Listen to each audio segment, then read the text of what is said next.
అడిగాడు, నన్ను కళ్యాణం చేసుకోమనే కదా నువ్వు వచ్చావు, మనమిద్దరం అభిన్నులం, ఎప్పుడూ అది దంపతులం, రా కైలాసానికి వెళ్ళిపోదాం అన్నాడు. ఆవిడంది రాను. గతంలో ఇలాగే నేను అనేక అవతారాల్లో కళ్యాణం చేసుకున్నాను.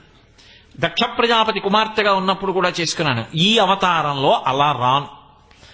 నువ్వు నా పుట్టినింటికి రావాలి.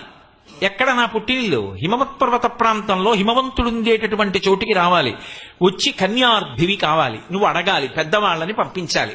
పంపించి అయ్యా మీ అమ్మాయిని నాకు ఇవ్వండి అని అడగాలి. మా నాన్నగారు అమ్మగారు ఒప్పుకోవాలి. నేను కైలాసానికి వచ్చి పెళ్లాడడం కాదు, నువ్వు కైలాసం విడిచిపెట్టి నా దగ్గరికి రావాలి. అలా జరగాలి కళ్యాణం తప్ప ఇంకొకలా నేను కైలాసానికి నీతో వచ్చేసి కైలాసంలో మన ఇద్దరం పెళ్లి చేసుకోవడం అన్నమాట ఉండదు. నువ్వు రా, పెద్దవాళ్ళని పంపించు, అర్థించు కన్యని. భక్తికి వశుడు కదా మరి, అలాగే అయితే పెద్దవాళ్ళని పంపిస్తాను అని కైలాస పర్వతానికి